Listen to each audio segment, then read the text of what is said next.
வாழ்க்கையில காசு மட்டும் சக்சஸ் மட்டும் நோக்கி போவாதீங்க. 5 ஐட்டம்ஸ் இருக்கு வாழ்க்கையில உங்களுக்கு ஜெயிக்கிறதுக்கு. பிசினஸ் லாஸ் ஆகும் போது ஐ ஹேட் a health issue. படுத்துட்டே இருப்பேன். ஒரு மாசம் 1.5 மாசம் பெட்லயே படுத்திருந்தேன்னா அவ்வளோ ஸ்ட்ரெஸ். நாங்க வந்து நேஷனல் எக்ஸ்பான்ஷன் பண்ணோம். Derby became a national brand. We opened stores all across the country. அப்போ பிசினஸ்ல நஷ்டம் ஆகும் போது என்ன பண்ண தெரியல. இன்வெஸ்ட் பண்ண காசு எல்லாமே எரிஞ்சு போயிருது. பிளஸ் நான் என்ன நம்பி பிரான்ச்சைஸ் எடுத்தவங்க அவங்க காசும் போச்சு. இருந்த ப்ராப்பர்ட்டி எல்லாமே வித்துட்டேன். என் வைஃபோட ஜுவல்லரி வித்துட்டேன். நான் தங்குற வீடு வித்துட்டேன். நடு தெருக்கு வந்துட்டேன். வீடுக்கு வந்த உடனே வைஃப் கேட்பாங்க என்னாச்சு அந்த மீட்டிங், சப்ளையர் வந்து பேமெண்ட் என்னாச்சு எல்லாம் அம்மா அப்பா கேட்பாங்க. இதெல்லாம் எஸ்கேப் ஆகிறதுக்கு ஃப்ரெண்ட்ஸ் கூட வந்து ஒரு பார்க்கு போயிட்டு 2 ரவுண்ட் 3 ரவுண்ட் அடிப்போம். அந்த கடவுள் நம்பிக்கை இருக்குல்ல அது விட்டு போயிடும். உன்ன நம்பினல்ல நீ இந்த மாதிரி பண்ணிட்டேன்னு you will get this whole feeling. எல்லாம் நம்ம தெரிஞ்சாதான். அதெல்லாம் தெரியறதுக்கு 3 வருஷம் 4 வருஷம் ஆயிடும். வசல்ல போயிடும். உங்க லாஸ் ஆயி you will shut the business and go. எனக்கு எது சூட் ஆகும் அதை எப்படி கண்டுபிடிக்கிறது? Learn what gives you interest, what gives you happiness.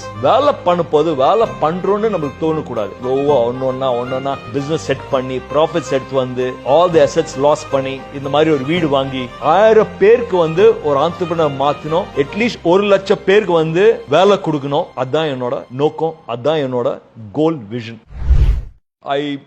பிசினஸ்ல மட்டும் இல்ல நான் வாழ்க்கையில சொல்றேன் to all entrepreneurs out there, வாழ்க்கையில காசு மட்டும் ப்ராப்பர்ட்டி மட்டும் சக்சஸ் மட்டும் நோக்கி போவாதீங்க. நீங்க ஜெயிக்கணும். ஆனா ஜெயிக்கும் போது ஒரே விஷயத்துல ஜெயிக்காம என்கிட்ட எவ்வளோ வண்டி இருக்கு, எத்தனை பங்களா இருக்கு, எவ்வளோ பேங்க் பேலன்ஸ் இருக்கு, எவ்வளோ ப்ராப்பர்ட்டி அது மட்டும் நோக்கி போகாம அது வந்து 20% தான். 5 ஐட்டம்ஸ் இருக்கு வாழ்க்கையில உங்களுக்கு ஜெயிக்கிறதுக்கு. ஃபர்ஸ்ட் உங்க ஹெல்த். உங்களோட உடம்பு எப்படி இருக்கு? ஒரு 53 வயசுல இல்ல 40 வயசுல இல்ல 30 வயசுல உனக்கு பிபி இருக்கா, சுகர் ப்ராப்ளம் இருக்கா, ஹார்ட் ப்ராப்ளம் இருக்கா, உடம்பு சரியில்லைன்னா மனசு சரியா இருக்காது. மனசு சரியில்லைன்னா உங்களை போயிட்டு ஜெயிக்க முடியாது. You need to have a healthy body. நீங்க கேட்டீங்களா ஜிம் போகணும், எக்ஸசைஸ் பண்ணணும். Please exercise. ஏன்னா இந்த சின்ன வயசுல நீங்க எக்ஸசைஸ் பண்ணலன்னா you pay the price on long term. காசு இருக்கும் போது அதை என்ஜாய் பண்றதுக்கு எனர்ஜி இருக்காது. இப்போ இன்வெஸ்ட் பண்ண இந்த 20 வயசுல 25 வயசுல 30 வயசுல இன்வெஸ்ட் பண்ணாதான் 50 வயசுல 60 வயசுல காசு இருக்கும் போது you'll be able to enjoy it. First is health. Very very important. இல்லனா நம்ம we become a nuisance value for rest of the family. நம்மளுக்கு ஒரு ஸ்ட்ரோக் எடுத்து இப்படி உட்கார்ந்து இருக்கு. எல்லா family members around us who have taken care of themselves have to take care of us. We become a burden on the family. Businessல நீங்க டெஃபினட்டா ஜெயிக்கணும். You should do extremely well. Ordinary ட்ரீம்ஸை வைக்காதீங்க வாழ்க்கையில. நான் வந்து ஒரு பில்லியனர் ஆகணும். நான் வந்து 10 பங்களா வச்சிருக்கணும். நான் வந்து 1000 பேருக்கு வந்து நான் வந்து சம்பளம் கொடுக்கணும். அந்த மாதிரி நீங்க ஒரு விஷயம் வச்சிருந்தீங்கன்னா, என்னையும் மீறி ஒரு விஷன் வச்சிருந்தீங்கன்னா, ஏன்னா நான் சம்பாதிக்கணும் பார்த்தீங்கன்னா இட்ஸ் வெரி செல்ஃபிஷ். ஆனா என்னால என் டீம்ல வந்து 50 பேருக்கு கார் வாங்கி கொடுக்கணும், 25 பேருக்கு வந்து நான் வீடு வாங்கி கொடுக்கணும். அந்த மாதிரி இருந்தா you'll definitely. உங்களோட ரிலேஷன்ஷிப் எப்படி இருக்கு? உங்க ஃபேமிலி ரிலேஷன்ஷிப் எப்படி இருக்கு? சந்தோஷமா இருக்கா? நட்பு இருக்கா? அன்பு இருக்கா? உங்க வைஃபோட எப்படி இருக்கீங்க? அம்மா அப்பாவோட எப்படி இருக்கீங்க? ஏன்னா no use of having all the wealth. காசு இருக்கு ஆனா வாழ்க்கையில வந்து ஒரு லவ் இல்ல. It becomes horrible. டிவோர்ஸ் போகுது, இல்லைன்னா சண்டே ஆகுது, இல்லை சில்ட்ரன் சின்ன பசங்க இருக்காங்க 15 வயசு 16 வயசு அவனுக்கு ட்ரக் இஷ்யூ இருக்கு, இல்ல one of your daughter is going through depression. It doesn't make sense. சந்தோஷம் இருக்கா? பிளிஸ், ஹாப்பினஸ், அளவு மீறி சந்தோஷம் தான் வாழ்க்கையில. வேற ஸ்பிரிச்சுவல் கனெக்ட். ஏன்னா ஸ்பிரிச்சுவல்னா ரிலீஜியஸ் கனெக்ட் சொல்ல. ஸ்பிரிச்சுவல் உங்களை மீறி ஒரு நம்பிக்கை இருக்கணும், ஃபேத் இருக்கணும். ஏன்னா வாழ்க்கையில் நீங்க கீழே ஒழும் போது that faith is what will restore you back. இது ஏன் 5 ஐட்டம் சொல்றேன்னா I have been hit in all 5. இந்த 30 வருஷத்துல I've seen all. ஹெல்த்லயும் when I had a business loss ஆகும் போது I had a health issue. என்னால வந்து ஸ்ட்ரெஸ் ஆகும் போது first thing it hits you is back. படுத்துட்டே இருப்பேன். 1 மாசம் 1.5 மாசம் பெட்லயே படுத்திருந்தேன்னா அவ்வளோ ஸ்ட்ரெஸ். என்ன பண்ண தெரியல. வீடு வித்தாச்சு, பிசினஸ் வித்தா, எவ்ரிதிங் இஸ் கான். நடு தெருவுக்கு வந்துட்டேன். மேனோ எந்த பீரியட்ல தெரிஞ்சுக்கலாமா இது? That was in 2011-12. அந்த டைம்ல நாங்க வந்து நேஷனல் எக்ஸ்பான்ஷன் பண்ணோம். Derby became a national brand. We opened stores all across the country. அப்போ பிசினஸ்ல நஷ்டம் ஆகும் போது என்ன பண்ண தெரியல. இன்வெஸ்ட் பண்ண காசு எல்லாமே எரிஞ்சு போயிருது. பிளஸ் பிரான்ச்சைஸ் என்ன நம்பி பிரான்ச்சைஸ் எடுத்தவங்க அவங்க காசும் போச்சு. ஸோ நான் என்ன நினைச்சேன்னா, என்ன நம்பி யாராவது கை கொடுத்தாங்கன்னா நம்பிக்கை துரோகம் பண்ண மாட்டேன். எல்லாருக்கும் அவங்க இன்வெஸ்ட் பண்ண காசை ஆனா அது கொடுக்கறதுக்கு அப்போ வந்து இருந்த ப்ராப்பர்ட்டி எல்லாமே வித்துட்டேன். என் வைஃபோட ஜுவல்லரி வித்துட்டேன். நான் தங்குற வீடு வித்துட்டேன். நடு தெருக்கு வந்துட்டேன். அந்த டைம்ல தான் ஐ ஹேட் அ ஸ்ட்ரெஸ்னால உடம்பு போயிருது. My complete business was out. அப்போதான் ரிலேஷன்ஷிப் சொன்னல, the strength of the relationship, என் அம்மா அப்பா, மை ஒய்ஃப், அவங்க சந்தோஷம், அவங்க smile, it work for me. ஏன்னா பிஸ்னஸ்ல வந்து ஆர் எனி வாழ்க்கையில பிரச்சனை வரும்போது மோஸ்ட் ஆஃப் தி பீப்புள் 3 இடத்துல கோட் விடுறாங்க. One is health. ஏன்னா டென்ஷனா இருக்கும் போது ராத்திரி தூக்கம் வராது. ராத்திரி தூக்கம் வரலன்னா கண்டினியூஸா we are doing டிவி வாட்சிங், பிஞ்ச் வாட்சிங், ஃபுல் நைட் தூங்க மாட்டோம், டிவி பார்த்துட்டு இருப்போம். இல்லைன்னா we will be on YouTube or something like that. ராத்திரியில வந்து ரேட் அடிப்போம், ஃப்ரிட்ஜ்ல இருக்கிற ஸ்வீட்டு முறுக்கு எல்லாம் சாப்பிடுவோம். ஸோ குப்புன்னு வந்தோம். காலை எந்திரிச்சா அந்த மோட்டிவேஷன் வராது எக்ஸசைஸ் பண்றதுக்கு. So within 1 or 2 years 60, 60-70 KG இருக்கிறவன் 100 கேஜி போயிடுவான். உங்களுக்கே தெரியாது. ஏன்னா ஸ்ட்ரெஸ்னால. First is we give up on health. Secondly family time we reduce. ஏன்னா ஃபேமிலி டைம் ஏன் ரெடியூஸ் பண்றோம்னா, டென்ஷனா இருக்கும் போது, பிசினஸ் லாஸ் ஆடுதா இல்லை ஏதாவது பிரச்சனை இருக்கும் போது we don't want to discuss with family. ஏன்னா ஃபேமிலி வீட்டுக்கு வந்த உடனே ஒய்ஃப் கேட்பாங்க என்னாச்சு அந்த மீட்டிங், அது அவன் வந்து சப்ளையர் வந்து பேமெண்ட் என்னாச்சு எல்லாம் அம்மா அப்பா கேட்பாங்க. ஸோ இதெல்லாம் எஸ்கேப் ஆகிறதுக்கு ஃப்ரெண்ட்ஸ் கூட வந்து ஒரு பாருக்கு போயிட்டு 2 ரவுண்ட் 3 ரவுண்ட் அடிப்போம். ஏன்னா பார்ல ஃப்ரெண்ட்ஸ் கூட பேசும்போது நம்ம பிரச்சனை பத்தி பேச மாட்டோம். டொனால்ட் ட்ரம்ப் என்ன பண்றாரு, நரேந்திர மோடி என்ன பண்றாரு, ஸ்டாலின் என்ன பண்றாரு, அவங்க பத்தி பேசுவோம். So it's easy escape route. ஆனா you lose your entire relationship. ராத்திரி மப்ல வரும்போது உங்க சில்ட்ரன், உங்களை பசங்க வந்து உங்களை பார்க்கறதுக்கு வெக்கப்படுவாங்க. உங்களால உங்க அம்மா அப்பா கிட்ட போயிட்டு இருக்க முடியாது. ஏன்னா தெரியும் today is not a day your parents want to relate with you, your children want to relate with you. அப்படியே ஒதுங்கி போயிடுங்க. ஸ்லோவா அந்த டிஸ்டன்ஸ் வந்துடும். 3வது அந்த கடவுள் நம்பிக்கை இருக்குல்ல, அது விட்டு போயிடும். உன்னை நம்பினல்ல, நீ இந்த மாதிரி பண்ணிட்டேன்னு you will get this whole feeling. கடவுள் நம்பிக்கை போனா உன்னால ஜெயிக்க முடியாது. என்னால ஜெயிக்க முடியலன்னா கடவுள் நம்பிக்கை இருந்தால் தான் நம்மளால ஜெயிக்க முடியும். we need that fall back options. இந்த 3 கரெக்ட் பண்ணாதான் உங்களால ஜெயிக்க முடியும். லக்கி இந்த பிரச்சனை வரும்போது I started exercising more. Beautiful. Exercising. அது வரைக்கும் நான் 1 மணி நேரம் எக்ஸசைஸ் பண்றேன்னா I started exercising morning, gym, evening walk 2 மணி நேரம். I invested quality time. என் அம்மா கூட, என் வைஃப் மனைவி கூட. அப்போலாம் we cannot go out and eat. ஒரு மேகி நானே ரெடி பண்ணிட்டு ஒரு கேண்டில் டின்னர் போட்டு we'll have a dinner together. So என்ன முடியும்? How can we create the romance and keep the romance on? 3வது கடவுள் நம்பிக்கை. I started meditating. Okay. So how did you திரும்ப நீங்க எப்படி மேல வந்தீங்கன்னு தெரிஞ்சுக்கலாமா? அது ஏன்னா நீங்க சொல்றத பார்த்தா இருக்கிற எல்லாத்தையுமே கொடுத்துட்டீங்க. நிறைய பேர் என்ன சொல்லுவாங்க, ஓகே ஒன்ஸ் இது போயிட்டா அப்ப இந்த தொழிலே நம்மளுக்கு செட் ஆகாது போல. How you bounce back? எனக்கு என்ன புரிஞ்சதுன்னா, I told you about business model. நான் தப்பு பண்ணல. பிசினஸ் சூப்பரா இருக்கு, பிராண்ட் சூப்பரா இருக்கு, மார்க்கெட் சூப்பரா இருக்கு. ஆனா என்னோட பிசினஸ் மாடல நான் தப்பு பண்ணிட்டேன். நீங்க சவுத் இந்தியால வேணா ஹீரோவா இருக்கலாம். ஏன்னா Derby with hero in south India, Tamil Nadu, Andhra, Kerala, Karnataka, super performance stores. ஆனா overnight north India, south India, west India, east India எல்லா இடத்துலயும் போயிட்டு கடை ஓபன் பண்ணும் போது the market was still not ready to recognize the brand. நீங்க என்னதான் ரஜினிகாந்த், கமல்ஹாசன் சவுத்ல இருந்தாலும் இங்க சூப்பர் ஹிட் மூவி கொடுக்குறீங்க, அதே நீங்க ஹிந்தியில மூவி கொடுக்கும் போது எத்தனை ஃபிளாப் பண்ணி வந்தாங்க. அதே கதை தான் எனக்கு. ஸோ எனக்கு புரிஞ்சது, நான் வந்து பிசினஸ் மாடல தப்பு பண்ணிட்டேன். பிசினஸ்ல தப்பு இல்ல, பிசினஸ் மாடல் தப்பு இருக்கு. So I brought the entire business model back to the drawing board. எங்கெல்லாம் தப்பு பண்ணிருக்கேன், எப்படி ப்ராடக்ட் சர்வீஸ் கரெக்ட் பண்ண, இதுக்கு மேல எப்படி என்னோட பிசினஸ் எடுத்து போனோம், அதெல்லாம் பண்ணி ஸ்லோலி 1 by 1 நான் தப்பு பண்ணும் போது ஈஸியா 2 வருஷம் 3 வருஷத்துல தப்பு வந்து நீங்க தப்பான டைரக்ஷன் போயிடலாம். ஆனா ரிட்டர்ன் வரும்போது அந்த 2 வருஷம் 3 வருஷத்துல எதிர்பார்க்க ஆகாது. அது 2 வருஷம் 3 வருஷம்ல தப்பானது வந்து it will take you about 5 to 6 years to correct. It took me the same time to correct. Slow-ஆ ஒன்னொன்னா setting the thing, business set பண்ணி, profits எடுத்து வந்து, all the assets loss பண்ணி, இந்த மாதிரி ஒரு வீடு வாங்கி happy. நல்ல ஒரு ஃப்ரான்ச்சைஸ் ஐடியா பண்ணலாம். ஏன்னா நம்ம திரும்ப ஒரு பிராண்ட் ஆரம்பிச்சு அதில் நம்ம பெருசாக்கி ஒரு 6-7 வருஷம் 10 வருஷம் ஆகிறதுக்கு ஆல்ரெடி நல்ல ஒரு ஃபெமிலியராக இருக்க ஒரு பிராண்டோட ஃப்ரான்ச்சைஸ் வாங்கிட்டு அது ஈஸியாக இருக்கணும். Is it okay to start a franchise ஆரம்பிக்கிறது ஒரு லாபகரமான ஒரு விஷயம் தானா, இல்லை ஆரம்பிக்கணும் நீங்கள் முடிவு பண்ணிட்டா என்னென்ன பண்ணணும்? Franchise is a beautiful opportunity. 2 பேருக்கும், ஒரு பிசினஸ் மேனுக்கும் ஆப்திங் அண்ட் இன்னொரு ஆண்டர்பிரினர். இன்ஃபேக்ட் என்னோட vision itself is create more franchise.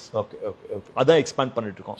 நீங்க ஃப்ரான்ச்சைஸ் எடுக்கும் போது உங்க ரிஸ்க் கம்ப்ளீட்லி ரெடியூசஸ். ஏன் ரிஸ்க் ரெடியூஸ் பண்ண, நான் சொந்தமா இன்வெஸ்ட் பண்ணும் போது எனக்கு வந்து I have to still learn the business. For example நீங்கள் ஐஸ்கிரீம் பார்லர் ஸ்டார்ட் பண்ணுறீங்க, சொந்தமாக ஸ்டார்ட் பண்ணுறீங்க ஐஸ்கிரீம் பார்லர். எந்த மாதிரி ஐஸ்கிரீம் ரெடி பண்ணோம், எந்த ஃப்ளேவரில் ரெடி பண்ணோம், எந்த மாதிரி சுகர் லெவல் இருக்கணும், அது எங்கள் ஜெயிக்கிறதுக்கு எந்த மாதிரி நேம் போடணும், எந்த மாதிரி மெனு போடணும், எந்த மாதிரி மார்க்கெட்டிங் பண்ணோம், எல்லாம் நம்ம தெரிஞ்சாதான். அதெல்லாம் தெரியறதுக்கு 3 வருஷம் 4 வருஷம் ஆகிடும். அந்த 3 வருஷம் 4 வருஷத்தில் மாதம் மாதம் நீங்கள் லாஸ் பண்ணிட்டு உங்களை வசூல போயிடும். உங்க லாஸ் ஆகி you will shut the business and go. Generally this what happens. Research என்ன காட்டுதுன்னா இந்தியானா 90% ஆஃப் பிசினஸ் ஸ்டார்ட் பண்றது வந்து they shut down within the first 5 years. 90% business, that's research. ஆனா ஃப்ரான்ச்சைசிங் 90% பிசினஸ் ஷட். ஆனா ஃப்ரான்ச்சைசிங்ல 90% சக்சஸ் ரேட் இருக்கு. ஏன்னா நீங்க வந்து ஃப்ரான்ச்சைஸ் பிசினஸ் எடுக்கும் போது ஆல்ரெடி ஒரு சக்சஸ் ஆன ஒரு பிராண்ட், சக்சஸ் ஆன ஒரு ஃபார்முலா நீங்க எடுக்கிறீங்க. அந்த நீங்க மார்க்கெட் போறதுக்கு முன்னாடி அங்க மார்க்கெட்ல வந்து கஸ்டமர்ஸ் ரெடியா இருக்காங்க. ஏன்னா அந்த பிராண்ட் பத்தி எல்லாருக்கும் தெரியும். கரெக்டா? அந்த மார்க்கெட்ல ஆல்ரெடி கஸ்டமர்ஸ் இருக்காங்க. செகண்ட், பிராண்ட் கிட்ட இருந்து you get all the details. எப்படி நீங்க வந்து எந்த ப்ராடக்ட் விற்கணும், எப்படி நீங்க கடை டிசைன் பண்ணணும், என்ன பிரைசிங் பண்ணணும். the brand will support you in complete marketing. Football எடுத்து வரதுக்கு பிராண்டோட ரெஸ்பான்சிபிலிட்டி. நீங்க வந்து கஸ்டமரை சேவிச்சு அவனை ஜெயிக்க வச்சா உங்களால ஜெயிக்க முடியும். So it's a very good ways to understand the business. Super super. நீங்க franchising எடுத்தீங்கன்னா டெஃபினட்டா you will be able to win. இன்னொன்னு உங்க risk level reduces drastically. complete risk level. For example, Derby franchise எடுத்துக்கோங்க. உங்க Derby franchiseல வந்து நீங்க ஒரு 50 லட்சம் ரூபாய் இன்வெஸ்ட் பண்றீங்கன்னா ஒரு 10 லட்சம் ரூபாய் வந்து ரீஃபண்டபிள் டெபாசிட் நீங்க லேண்ட்லார்ட் கொடுக்குறீங்க ரெண்ட் எடுக்கிறது. அது ரீஃபண்டபிள் தானே? ஆமா ஆமா. சோ 10 lakhs எடுத்துருங்க, பேலன்ஸ் 40 lakhs இருக்கு. இன்னொரு 15 lakh rupees நீங்க Derby பிராண்டுக்கு வந்து you giving for the deposit. அந்த 15 lakh rupees deposit கொடுக்கறதுனால we give you stocks. நீங்க விக்க தான் பேமெண்ட் கொடுக்குறீங்க. அந்த 15 lakhs also secure. பேலன்ஸ் ஒரு 15 lakh rupees இன்டீரியர்ஸ் போடுறீங்க. அந்த இன்டீரியர்ஸ் தான் உங்களோட ரிஸ்க் ஃபேக்டர். நீங்க 3 வருஷம் 5 வருஷம் ரன் பண்ணீங்கன்னா இன்டீரியர்ஸ் காசு எடுத்துடலாம் நீங்க. அதுக்கப்புறம் எவ்ரிதிங் இஸ் ஃப்ரீ. சார் இப்போ நீங்க சொல்றபடி பார்க்கும்போது நிறைய அப்ஸ் அண்ட் டவுன்ஸ் நீங்க பார்த்துருப்பீங்க இந்த ஒரு பர்டிகுலர் துறையில. இப்ப இருக்க யங்ஸ்டர்ஸ்க்கான ஒரு மிகப்பெரிய எக்ஸாம்பிள் எதுன்னா, அவங்க கரெக்டா நான் எந்த வேலை சூஸ் பண்ணணும். நீங்க சொன்ன மாதிரி what I made up of, either எனக்கு எது சூட் ஆகும், அதை எப்படி கண்டுபிடிக்கிறது? அது ரொம்ப கஷ்டமான விஷயம். ஃபர்ஸ்ட் நம்ம வந்து we need to be willing to experiment. Okay. நம்மளுக்கு வந்து என்ன பேஷன் இருக்கு. ஃபார் எக்ஸாம்பிள் எனக்கு வந்து someone may have the thing, எனக்கு வந்து பெயிண்டிங்ல பேஷன் இருக்கு. இல்ல few people may have video game passion. இல்ல few people may have எனக்கு வந்து பேசுறதுல பேஷன் இருக்கு, பிஆர்ல பேஷன் இருக்கு. So you need to understand உங்களோட பேஷன் எங்க இருக்கு. Where is your passion? அந்த பேஷன் நோக்கி போனீங்கன்னா உங்களால போய் ஜெயிக்க முடியும். அந்த நான் நினைக்கிறேன் எனக்கு வந்து I love this type of ஒர்க்னு நீங்க நினைக்கலாம். இந்த மாதிரி பிசினஸ் ஸ்டார்ட் பண்ணி நீங்க நினைக்கலாம். ஆனா அந்த பிசினஸ்ல 2 வருஷம் வேலை பண்ணும் போது தான், டிஃப்ரெண்ட் டிபார்ட்மெண்ட்ல போகும்போது தான் உங்களுக்கு புரியும், அடட இது இவ்வளவு மேட்டர் இருக்கா, இது நம்மளால பண்ண முடியாது, விட்டு வந்துடலாம். ஒரு வாட்டி நீங்க சேர்ந்தீங்கன்னா அதே லைன்ல போகணும்னு ஒரு அவசியம் இல்லை. அது அங்கதான் தப்பு பண்றோம். ஏறிட்டோம், எப்படியாவது 2 வருஷம் பண்ணிட்டோம், எனக்கு பிடிக்கல, அப்போ கூட யூ கெட் ஸ்டக். இல்ல தோஸ் ஆர் தி பீப்புள் அந்த 40 வயசு 50 வாழ்க்கையில ருசி இல்லாம அப்படியே தொங்கி போயிருப்பாங்க. தப்பு பண்ணாதீங்க. நீங்க சின்ன வயசு தானே, 24 வயசு தானே ஆச்சு, 2 வருஷம் அந்த லைன்ல போனீங்க, பிடிக்கல, லைன் மாதிரி வேற லைன் போங்க. You can always learn and grow. Learn what gives you interest, what gives you happiness. வேலை பண்ணும்போது வேலை பண்றோன்னு நம்மளுக்கு தோணக்கூடாது, அவ்வளோ சந்தோஷமா இருக்கணும். இந்த சந்தோஷத்துக்கு காசை கொடுக்குறாங்களா, அப்படி இருக்கிற வேலை தான் உங்களால வந்து லாங் டேர்ம்ல ஜெயிக்க முடியும். நீங்க எனக்கு ஒரு 2 டிப் கொடுங்க. இப்ப இருக்க காலகட்டத்தில் நிறைய யங்ஸ்டர்ஸ் வந்து இந்த சேல்ஸ்மேன் துறையில இருக்காங்க. எப்படி டெவலப் பண்ணிக்கலாம்? நான் சொல்றது ரோட்ல சிம் கார்டு விற்கிறவங்கல இருந்து ஒரு பெரிய ஷோரூம், ஒரு கார் ஷோரூம்ல வேலை பார்க்குறவங்க வரைக்கும். So what should they develop as ஒரு சேல்ஸ்மேனா? உங்களை மாதிரி பெரிய சக்சஸ்ஃபுல் சேல்ஸ்மேன்ல இருந்து ஒரு ஓனர் ஆகணும்னா மிகப்பெரிய தப்பு என்ன பண்றோம்னா, நம்ம வந்து விற்க ட்ரை பண்றோம். Nobody likes a salesman. இன்னைக்கு யாராவது ஃபோன் பண்ணி சேல்ஸ்மேன் சொன்னா ஃபோன் வைடானா சொல்றோம். ஃபார் எக்ஸாம்பிள் நீங்க கார் ஷோரூம்ல போறீங்க, போன உடனே சேல்ஸ்மேன் என்ன பண்றாங்க, இதுதான் லேட்டஸ்ட் மாடல், இதுல வந்து இந்த மாதிரி ஃபீச்சர் இருக்கு, இந்த மாதிரி 0 to 100 இது இருக்கு, இதுதான் இதோட பெட்ரோல் இருக்கு அவனுக்கு. ஆனா அவன் வந்தவருக்கு இஸ் நாட் இன்ட்ரெஸ்ட் 0 to 100 எவ்வளவு ஃபாஸ்ட் போகுது, இல்ல ஃபியூல் எஃபிஷியன்சி. அவனுக்கு என்ன வேணும்னா, என் ஃபேமிலி ஹைவேல போகும்போது சேஃப்டி இருக்கா இல்லையா. நீங்க தேவையில்லாம இருக்கிற ஃபீச்சர்லாம் போட்டு கன்ஃபியூஸ் பண்ணி விற்க பாக்குறீங்களா, அங்கதான். First spend some time. எப்படி இருக்கீங்க, நல்லா இருக்கீங்களா, எங்கிருந்து வரீங்க, என் பேர் விஜய், உங்க பேர் என்ன பாக்குறீங்க, வாட் இஸ் யுவர் ரிக்வயர்மெண்ட், ஃபேமிலியில யாரெல்லாம் இருக்காங்க, ஏன் ஒரு புது கார் வாங்கணும், இந்த கார்னால. So if you are able to understand from him, வச்சோம்னா கஸ்டமர் பேசுறதுக்கு ரெடியா இருக்காங்க. ஆனா அவன் பத்தி பேசுறது ரெடியா இருக்காங்க, நீங்க பேசுறது கேட்கறதுக்கு ரெடி இல்ல.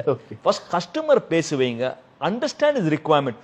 ஓஹோ, உங்க ஃபேமிலி சேஃப்டிக்கு பாக்குறீங்களா அப்படின்னா இந்த மாடல் வேண்டாம் சார், இது பாருங்க சார், இதுல வந்து 8 ஏர் பேக்ஸ் இருக்கு, இதுல வந்து ஆட்டோ பிரேக்கிங் இருக்கு, அந்த மாதிரி போனீங்கன்னா அதுக்கப்புறம் you don't need to speak about fuel efficiency, you don't need to speak about 0 to 1. அதெல்லாம் வேஸ்ட் ஃபீச்சர்ஸ் அவனுங்க பார்க்கவே இல்லை.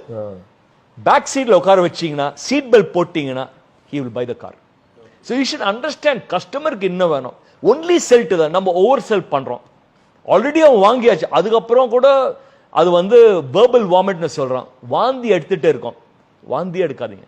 அண்டர்ஸ்டாண்ட் தி கஸ்டமர் என்ன எதிர்பார், அது வரைக்கும் கொடுங்க, he will buy. விற்கவே ட்ரை பண்ணாதீங்க. கஸ்டமரை சேவிச்சு அவனை ஜெயிக்க வைக்கிறது பண்ணுங்க.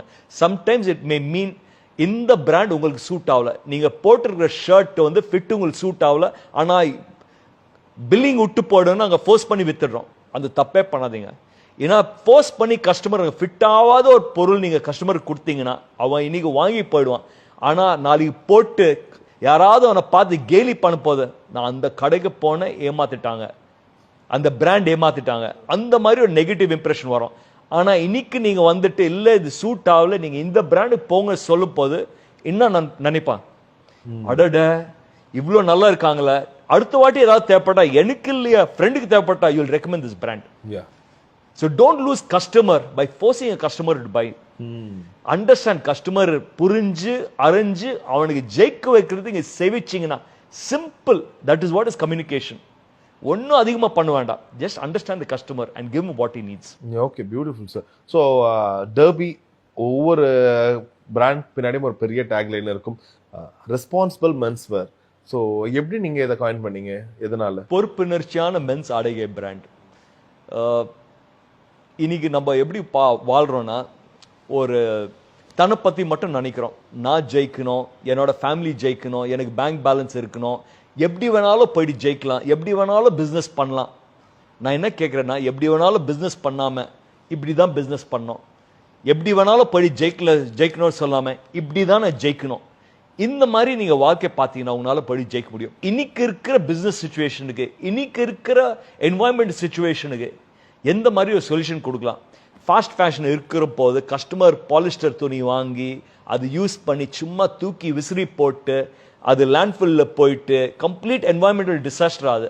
அந்த மாதிரி பண்ணாம ஒரு பொறுப்புணர்ச்சியா நல்ல காட்டன், வசதியான காட்டன் ஃபேப்ரிக் வாங்கி அந்த ஃபார்மருக்கு கரெக்டான பிரைஸ் போதா இல்லையா, ப்ரொடக்ஷன் பண்ண போது அங்க இருக்கிற அந்த ஒர்க்கருக்கு கரெக்டான வேஜஸ் போதா இல்லையா, அவனுக்கு பிஎஃப் இருக்கா, இஎஸ்ஐ இருக்கா, ரெனியூபிள் எனர்ஜி ஏதாவது சோலார் எனர்ஜி யூஸ் பண்றோமா, நம்ம யூஸ் பண்ற டை வந்து மண்ணில் போகாம அது வந்து ரீசைக்கிள் பண்ணி அது ஏதாவது பண்ண முடியுமா, எல்லாம் பார்த்து ஒரு வசதியான ப்ராடக்ட், ஒரு 50 வாஷ் 100 வாஷ் வர மாதிரி ஒரு வசதியான ஜீன்ஸ் கொடுக்க முடியுமா, அந்த மாதிரி ப்ராடக்ட் கொடுக்கு தான் பொறுப்புணர்ச்சியான மென்ஸ் ஆடைகை பிராண்ட். பொறுப்புணர்ச்சி பிராண்டுக்கு மட்டும் இருக்கக்கூடாது, பொறுப்புணர்ச்சி கஸ்டமருக்கு வரணும். கஸ்டமருக்கு பொறுப்புணர்ச்சி இருக்கிறது வர வைக்கிறது தான் we do all the washing. எப்படி நீங்க வந்து ஜீன்ஸ் வாஷ் பண்ணோம், ஒரு வாட்டி ஜீன்ஸ் போட்டா வாஷ் பண்ணாதீங்க, 10 வாட்டி போட்டு ரிவர்ஸ்ல போட்டு வாஷ் பண்ணீங்கன்னா அதுக்கு லைஃப் வரும். So we also teach the customer எப்படி வந்து பொருளை யூஸ் பண்ணோம். இது பண்றதுனால எல்லாருக்கும் நல்லது, என்வாயன்மெண்ட் நல்லது. ஏன்னா நெக்ஸ்ட் ஜென்ரேஷன், எனக்கும் பசங்க இருக்காங்க, அவனுக்கும் பசங்க இருப்பாங்க. நம்மளோட ரெஸ்பான்சிபிலிட்டினா அவங்களுக்கு ஒரு நல்ல, we need to leave behind a good world. நம்ம we were blessed that we got a good world. ஆனா இப்போ போற இது குளோபல் வார்மிங் போற விதத்துல பாத்தீங்கன்னா they will not have a world to live. நம்மளால சின்னது ஏதாவது பண்ண முடியுமா, ஒரு பொறுப்புணர்ச்சியா வாழ்க்கை வாழ முடியுமா, பொறுப்புணர்ச்சியா பிசினஸ் பண்ண முடியுமா, ப்ராஃபிட் மட்டும் நோக்கி போகாம அடுத்தவனுக்கு கெடுதல் இல்லாம என்வாயன்மெண்ட் கெடுதல் இல்லாம பிசினஸ் பண்ண முடியுமா, அதுதான் பொறுப்புணர்ச்சியான மென்ஸ் ஆடைகை brand. Okay okay, beautiful sir. So அப்படி பார்க்கும்போது நிறைய புத்தகங்களும் உங்களை மாற்றிருக்கோன்னு நம்புகிறோம். சஜஸ்ட் ஒரு 3 புக்ஸ் நீங்கள் படித்து உங்கள் லைஃப் சேஞ்சிங் புக்னா என்ன புக் சொல்வீங்க? மோஸ்ட் அண்ட் மோர் பை மஹாத்ரியாரா, என்னோட குருநாதர் மஹாத்ரியாரா இருக்காரு. மோஸ்ட் அண்ட் மோர்னு புக் எழுதியிருக்காரு. அதுல லைஃப்ல ஆற சின்ன சின்ன எக்ஸ்பீரியன்சஸ் எல்லாம் போட்டிருக்காரு. பியூட்டிஃபுல். எந்த சாப்டர் எடுத்து பார்த்தாலும் நீங்க எதிர்பார்க்கிற ஆன்சர் அதுல இருக்கும். அடுத்தது ராபின் சர்மாவோட புக் இருக்கு, எல்லாருக்கும் தெரிஞ்சிருக்கும். So it's amazing book. That the first book that I really followed very very good book. The monk who sold is ஃபெராரின்னு இருக்கு, பியூட்டிஃபுல் புக். மூணாவது, you can always look at this book, the horseshoe man. இது வந்து horseshoe man என்னோட wife மனைவி ராக்கி கபூர் என் பற்றி எழுதியிருக்காங்க. It's a biography, என்னோட வாழ்க்கையோட பயோகிராஃபி. இந்த புக் எழுதும் போது எனக்கு படிக்க, எனக்கு புக்கில் வந்து என்ன எழுதுறாங்க சொல்லவே இல்லை. ஒரே ஒரு விஷயம் தான் சொன்னாங்க, உங்கள் வாழ்க்கையை பற்றி எழுதுறேன், சரியா பிஹேவ் பண்ணு. சரியா பிஹேவ் பண்ண உண்மையெல்லாம் எழுதிடுவாங்க, ஆனால் உண்மை தான் எழுதியிருக்காங்க. நீங்கள் கேட்டிங்களா கொஸ்டின்லாம், வாழ்க்கையில் எப்படி எப்படி நான் ஜெயிச்சேன், வாழ்க்கையில் எப்படி நான் ஃபெயில் ஆனேன், ஃபெயிலியர்லேருந்து எப்படி வெளியே வர, அது பற்றி தான் இருக்கு. அதனால தான் புக்கோட title itself, subtitle itself, a tale from failures to success. ஒரு தோல்வியிலேருந்து எப்படி நம்ம வந்து சக்ஸஸாக மாற முடியும், அதில் இந்த புக்கில் இருக்கு. ஸோ மை ஃபைனல் கொஸ்டின், இப்போ யாராச்சும் கேட்குறாங்க, ஒரு லட்ச ரூபா சம்பளம் வாங்குறவங்க கிட்ட போய் வாட்ஸ் ஒரு ஏம்னு கேட்டால் தே வுட் சே, நான் வந்து ஒரு 5 லட்சம் சம்பளம் வாங்கணும், எனக்கு ஒரு ஆடி, ஒரு BMW கார் வாங்கணும், so that's my goal. So உங்ககிட்ட ஆல்ரெடி ஒரு நல்ல ஒரு லக்ஸுரியஸ் கார் இருக்கு, ஒரு வீடு இருக்கு, எல்லாம். இப்போ நாங்கள் வந்து லக்ஸுரி, ஓகே இதுதான் லைஃபோட ஒரு பெரிய கோல் நினைக்கிறது, already I achieved all the things. So what's your life கோல்? தன்னை பற்றி மட்டும் நினைக்காம அடுத்தவன் பற்றி எப்படி நினைக்கிறது. ஏன்னா ஒரு லெவல் வரைக்கும் தான் you keep thinking about your self. After that you need to associate. என்னால் என்ன லெகசி விட முடியும், என்னோட லெகசி என்ன இருக்குன்னா, I want to create 1000 commercially successful profitable entrepreneurs. Okay, நான் மட்டும் ஜெயிக்காம 1000 பேர் ஜெயிக்க வைக்கணும். ஏன்னா பிஸ்னஸ் பண்ணணும்னு எல்லாரும் நோக்கி போறாங்க, எப்படி பிஸ்னஸ் பண்ண தெரியல.